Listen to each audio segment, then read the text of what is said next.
Hi, my name is Ralph Mendez, Pastor Ralph Mendez, as it is, but a little bit about myself.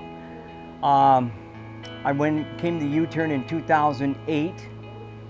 I proceeded on to be an ordained pastor. I've done time in prison, 40 years in prison, back and forth. I got 3 terms, had 2 strikes, 18 years. And I remember the time that Pastor Jerry brought me to court and says, "Hey, God knows your heart, Ralph, don't worry about it." But you know, it's easy said and done.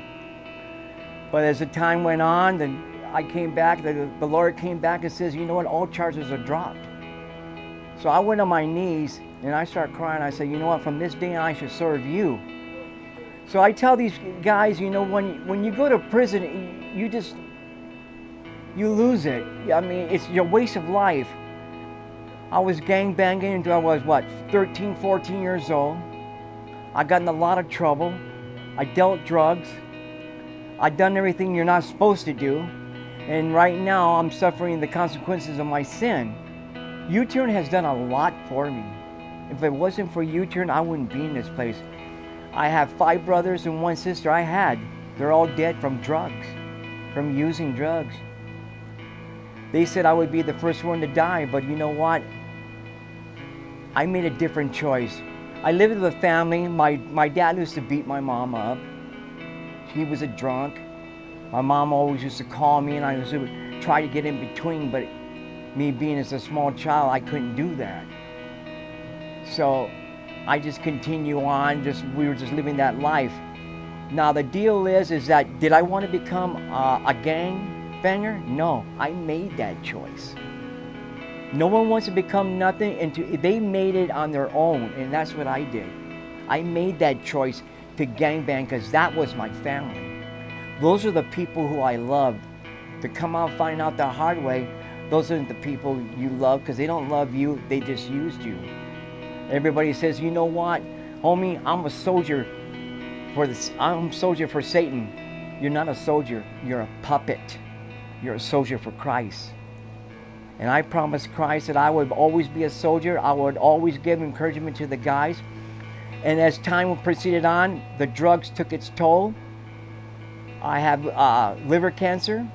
I have diabetes because of the drugs. But I'm not going to put my focus on that. I'm going to put my focus on the Creator and not on the created. A lot of guys put their focus on the created instead of focusing what God can do for you. Either way, you know where you're going at. I know where I'm going at. Prison was my lifestyle. I could adapt to prison, I could adapt to the homeboys, I could adapt to everything concerning the thug life, whatever you want to call it. But the deal what broke me is the time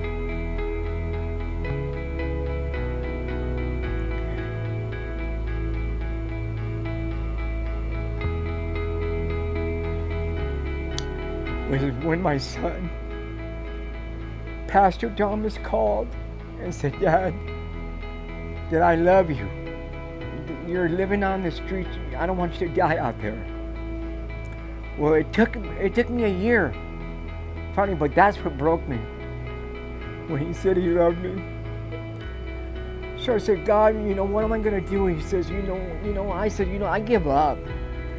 So I called my son Thomas. He came up there and goes, "Okay," picked me up.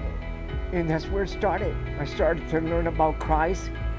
At the beginning, I wanted to make my own little prison clique here. And God says, "Oh no, you're not.